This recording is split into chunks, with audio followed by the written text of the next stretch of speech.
नमस्कार मित्रों, जैसा कि आप जानते हैं कि हमारे देसी गाय का जो घी है, हमारी जो गौ माता का घी है, उसकी आज भारी मांग है। और इस भारी मांग के कारण बहुत ऐसे मित्र हैं जो देसी गाय का जो घी है 2-2.5 हज़ार रुपये से लेकर 5,000 रुपये प्रति किलो के हिसाब से बेच रहे हैं। क्योंकि घी के संबंध में या गाय के जो पंचगव्य हैं, दूध, दही, घी, गाय का मूत्र, गाय का गोबर, इनके संबंध में जो आधुनिक अनुसंधान हो रहे हैं, जो जानकारियाँ मिल रही हैं, वो उसकी पुरानी मान्यताओं को पुनः प्रतिस्थापित कर रही हैं, पुनः प्रमाणिक साबित कर रही हैं। इसलिए इनकी भारी मांग है। यहाँ तक हम भारत के संबंध में बात करें, भारत के पढ़े लिखे लोगों के संबंध में करें, भारत के डॉक्टर्स और स्वास्थ्य विशेषज्ञों के संबंध में बात करें, तो ये तो अभी भी अंधेरे में है। क्योंकि इनका अपना निजी अनुभव कुछ ज़्यादा नहीं रहता। ये तो पश्चिमी जो स्वास्थ्य विशेषज्ञ हैं, स्वास्थ्य जो यहाँ खोज करने वाले हैं, उनके पिछलग्गों की तरह उनका अनुसरण मात्र कहते हैं और वो जो कह देते हैं उसे मान देते हैं। लेकिन पश्चिमी जगत की बात करें तो पश्चिमी जगत में पिछले 2-2.5 दशक से बहुत बदलाव आया है। वहाँ गाय को लेकर वैसे बहुत सारी और भी चीज़ें हैं, उनके संबंध में मैं तो अगले वीडियो में विस्तार पूर्वक बताऊँगा। लेकिन मेरा आज का जो विषय है वो गाय के घी के विषय पर है। तो गाय के घी को लेकर पश्चिमी जगत में बहुत बदलाव आया है। इसलिए पश्चिमी जगत में विशेषकर यूरोप, अमेरिका, अफ्रीका और एशिया की जो पश्चिमी एशिया के देश हैं, वहाँ देसी गाय के घी की बहुत मांग है। क्योंकि वहाँ देसी गाय बहुत सारे कार्यों के लिए उपयोगी साबित हो रहा है। इसमें देसी गाय के घी का प्रयोग तो हवन यज्ञ के लिए भी हो रहा है। उनकी अपनी विशेषताएं, इन पर मैं अगले वीडियो में जानकारी दूंगा। लेकिन देसी गाय के घी की उपयोगिता तो आज औषधीय रूप में, पोषक तत्वों, पोषकीय वस्तु के रूप में बहुत ज़्यादा हो रही है। क्योंकि पता लगा है अध्ययनों से कि यदि आप नियमित रूप से देसी घी का सेवन करते हैं तो आप हृदय संबंधी रोगों से बचे रहते हैं, आप ब्लड प्रेशर की शिकायत से दूर रहते हैं, आपको ब्रेन स्ट्रोक की शिकायत नहीं रहती, आपको पक्षाघात नहीं होता, लकवा नहीं मारता, आप अपंग नहीं होते, आपकी किडनी खराब नहीं होती।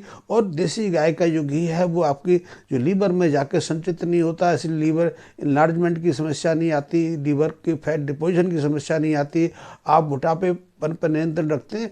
और देसी घी के संबंध में तो पुरानी मान्यता है, जिसे आज फिर स्थापित कर लिया गया है कि यदि आप देसी घी का सेवन करते हैं तो ये मोटापा नहीं छाने देता। क्योंकि मोटापे को नियंत्रित करने के लिए इसमें विशेष गुण हैं।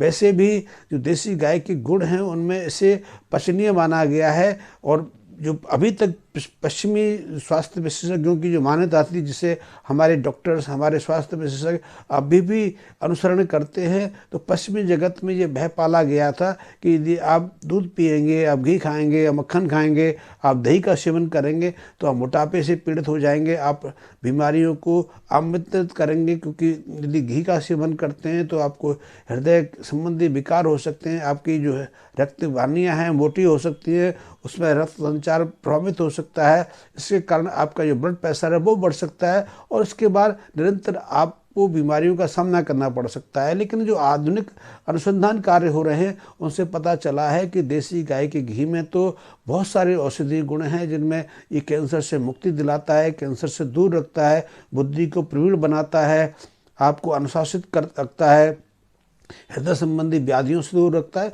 और इसमें एक से एक अद्भुत गुण हैं। क्योंकि जो वैज्ञानिक विश्लेषण हुए हैं उनसे बहुत सारी चीज़ों का बात पता चला है। तो मेरा ये कहना था कि यदि आप गाय पालते हैं, आप देसी गाय की सेवा करते हैं या इस क्षेत्र को चुनते हैं सेवा के लिए, अपने व्यवसाय के लिए, अपनी आर्थिक स्थिति सुधारने के लिए, तो आपके लिए भी बहुत सारा जो स्कोप है, आपका बहुत सारा क्षेत्र है कि यदि आप देसी गाय के घी की बिक्री करना चाहते हैं तो उसमें कुछ जानकारियाँ प्राप्त कर लें तो आपके लिए भी पूरी दुनिया खुली हुई है। और आप भी अपने देसी घी को अच्छी कीमत पर बेच सकते हैं।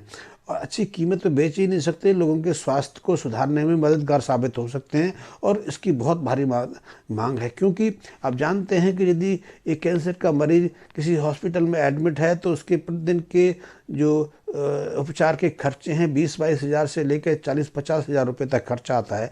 ऐसे में यदि उसको पता चल जाए, वो जानकारी मिल जाए कि देसी घी के उपयोग से उसका कैंसर का जो फैलाव है रुक सकता है, धीमा पड़ सकता है, या फिर वो निरंतर देसी घी का सेवन करता है तो वो अपनी जो कैंसर की व्याधि से बाहर आ सकता है, कैंसर की व्याधि से मुक्त हो सकता है, तो उसके लिए 4-5 हज़ार रुपये केजी का जो देसी घी है सेवन करना कोई ज़्यादा मुश्किल नहीं है। क्योंकि कहाँ वो प्रतिदिन 20-25 हज़ार से 40 हज़ार रुपये खर्च कर रहा है, वहाँ उसे कोई घी, जो 1 केजी घी है, 1 किलोग्राम घी है, कोई एक दिन में तो सेवन करना नहीं। उसके लिए तो 1 किलोग्राम देसी घी कम से कम 2-2.5 महीने उपयोग में आने वाला है। तो यदि 2-2.5 महीने की औषधि उसे 2-4 हज़ार में मिल जाए तो उसको क्यों नहीं उपयोग करना चाहेगा, क्यों नहीं उसको प्रयोग में लाना चाहेगा। इसी तरह यदि हृदय संबंधी कोई रोग पीड़ित है तो वो स्टेंट क्यों डलवाएगा, क्यों बाईपास सर्जरी कराएगा, या फिर क्यों किसी कार्डियोलॉजिस्ट से कंसल्ट करके हज़ारों रुपये खर्च करेगा,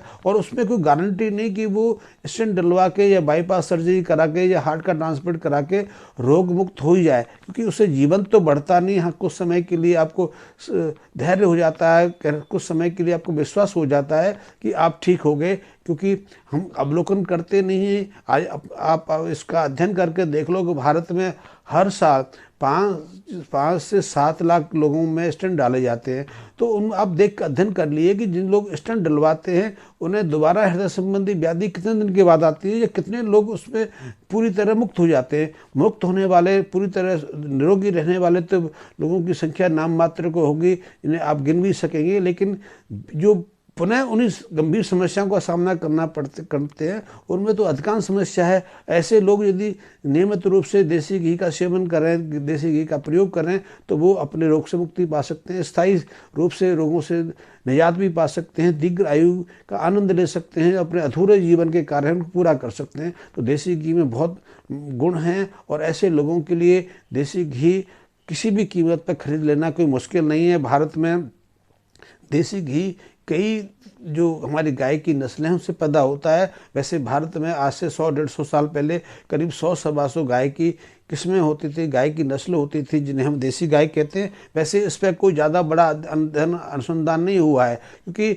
हम तो 40-30 साल पहले सभी जो गाय के रूप में दिखाई पड़ते जानवर हैं उनको गाय ही मानते थे। मैं भी उनमें से एक था, मुझे भी गाय के बारे में ज़्यादा जानकारी नहीं थी, क्योंकि मैं 12 साल की उम्र से गाय की सेवा में मैं लगा हुआ हूँ। क्योंकि मेरे घर भी गाय रहती थी, भैंस भी रहती थी, और मैं 13-14 साल की उम्र में गाय का दोहन भी करता था, गाय का दूध भी निकालता था। लेकिन मुझे इसके बारे में कोई जानकारी नहीं थी कि गाय जर्सी भी होती है, हॉल्स्टीन भी रहती है, मिक्स ब्रीड भी रहती है, या कोई देसी गाय भी होती है। मेरे लिए गाय थी। लेकिन बाद में मुझे पता चला कि नहीं, गाय की विशिष्टता रहती है। हर गाय दिखने वाला जानवर गाय नहीं रह सकता, जैसे कि हर सफ़ेद तरल दूध नहीं रह सकता, और जैसे हर लाल रंग का तरल खून नहीं हो सकता। बहुत लोग कहते हैं कि भाई गाय में क्या फ़र्क है, जैसे आदमी में क्या फ़र्क है, हिंदू मुसलमान में क्या फ़र्क है। हिंदू मुसलमानों का खून एक जैसा रहता है। यदि खून एक जैसा रहता है तो एक दूसरे का खून चढ़ाया क्यों नहीं जा सकता। बाप का खून बेटे को नहीं दिया जा सकता, बेटे का खून बाप को नहीं दिया जा सकता, क्योंकि दोनों की संरचना है, जो केमिकल कंपोजिशन अलग है। यदि हम बिना जांच के एक दूसरे को खून चढ़ा देंगे तो उनकी जान के प्यासे बन जाएंगे, उनकी जान की खतरे में डाल देंगे। इसलिए दूध भी सभी जानवरों का एक जैसा नहीं होता है, क्योंकि भारत में या पूरी दुनिया में 5000 से ज़्यादा ऐसे स्तनधारी प्राणी हैं जिनका जो दूध देते हैं, जो अपने बच्चों को दूध पिलाते हैं। लेकिन क्या हम सभी का दूध पी लेते हैं? हमने यदि एक प्रजाति को माता का स्थान दिया है तो कोई अनुभव हमने देखे ना, हमारे पूर्वजों ने उन पर काफ़ी गहन अध्ययन किया है, गहन उनका अध्ययन को संकलित किया है। उसके आधार पर उन्होंने गाय को माता का स्थान दिया है, क्योंकि गाय के अंदर बहुत विशेषताएं, और इसी तरह गाय के दूध में भी बहुत विशेषताएं। गाय का दूध भैंस के दूध से भी ज़्यादा उपयोगी है। भारत में भैंस भी बहुत पाली जाती हैं। दुनिया भर की जो भैंसों को पाला जाता है उसमें अधिकांश जो भैंसें हैं वो भारतीय उपमहाद्वीप में पाली जाती हैं। आदि तो भारत में है, बांग्लादेश में, पाकिस्तान में। लेकिन क्या हम भैंस के दूध को गाय के दूध के समकक्ष तो नहीं दे सकते, और विशेषकर गाय माता के दूध के अंदर, क्योंकि गाय के दूध में बहुत अद्भुत क्षमता है, बहुत दूध में उसके जो पंचगव्य में बहुत अद्वितीय गुण हैं। वो बौद्धिक है, हमें बुद्ध प्रवीण बनाता है, ज्ञानी बनाता है, हमें हमें विश्लेषणात्मक क्षमता देता है, और हमें स्वास्थ्य तो निरोगी रखने के लिए बहुत महत्वपूर्ण है। तो यदि हम देसी गाय के घी का नियमित रूप से प्रयोग करते हैं, लेकिन मैं नियमित रूप से बात इसलिए कर रहा हूँ कि नियमित रूप से आप प्रयोग करते हैं जैसे कि हम 30-35 साल पहले करते थे, क्योंकि तब हमारे पास कोई रिफाइंड ऑयल नहीं था, हमारे पास वेजिटेबल ऑयल नहीं था, सिर्फ एकमात्र घी होता था देसी गाय का। भैंस का भी हम ज़्यादा प्रयोग नहीं करते थे। तो 30-40 साल से कुछ जो व्यापारी वर्ग हैं, कुछ जो लालची वर्ग है या कुछ चालाक लोग हैं, उन्होंने हमारे दिमाग में बैठा दिया कि गाय के दूध में करीब 7 और 8% फैट रहता है, तो वो ज़्यादा महत्वपूर्ण है क्योंकि वो गाढ़ा रहता है। आप चाय बनाएंगे तो गाय भैंस के दूध की चाय अच्छी बनती है। गाय के जो दूध है उसमें फैट की मात्रा 3.5 से 4% के लगभग रहती है, 4% से कम मान लो। तो गाय के दूध में तो कम घी निकलता है, मक्खन कम निकलता है, लेकिन जो निकलता है वो दिव्य होता है, वो अमृत होता है, क्योंकि वो हमें निरोगी रखता है, हमें बहुत सारे गुण प्रदान करता है। तो यदि आप गाय का पालन करते हैं, गाय की के घी तैयार करते हैं, और गाय का घी तैयार करने की प्रक्रिया आप जानते हैं, देसी प्रक्रिया से यदि आप गाय का घी तैयार करते हैं, जैसे कि गाय का दूध आप निकालते हैं, उसे धीमी आग पर, कंडे की आग पर गर्म करते हैं,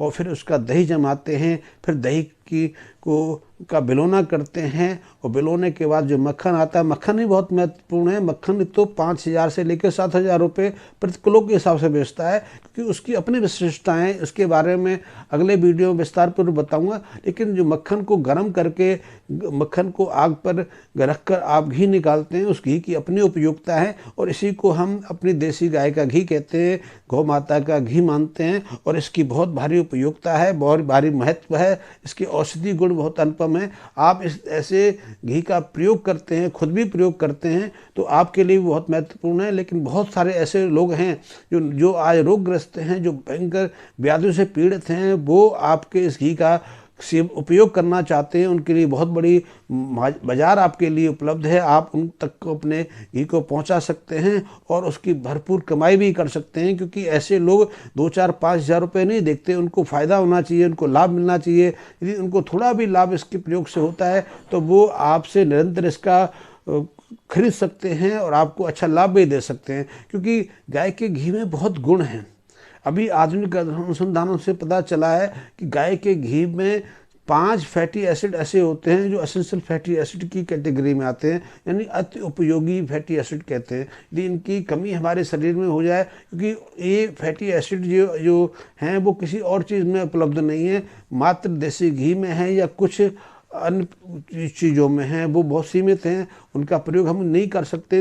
गाय का प्रयोग तो कर ही सकते हैं, गाय के पंचगव्य का तो सहजता से उपयोग कर सकते हैं, कोई मुश्किल नहीं है। हम 20-30 साल पहले तो गाय का ही पंचगव्य सेवन करते थे, इसलिए हम निरोगी भी थे, हम सशक्त भी थे, हम बुद्धि प्रवीण भी थे, क्योंकि हमने जितनी खोजें की हैं, जितना हम संकलन बौद्धिक क्षमता से किया है, उतना पूरी दुनिया में नहीं किया। हम तो अपने जीवन में कई मोटे ग्रंथ हाथों से लिख डालते थे, कई ग्रंथों को कंठस्थ कर लेते थे। पूरी दुनिया में ऐसे लोगों की संख्या नाम मात्र को है, लेकिन भारत में ऐसे लोगों की संख्या बहुत होती थी। हर गांव देहात में ऐसे लोग मिल जाते थे। आपने देखा होगा कि जो नौटंकी करते हैं वो अनपढ़ होते हैं, वो किसी स्कूल में नहीं जाते, लेकिन मात्र खाने पीने, खास करके गाय के जो दूध, दही, घी है, उसके बल पर वो कई चीज़ों को पूरी स्मृति में बैठा लेते थे, और कई महीने तक बिना किसी सुने पढ़े अपने पाठ को, अपने जो उनका चरित्र होता था उसको बोल सकते थे।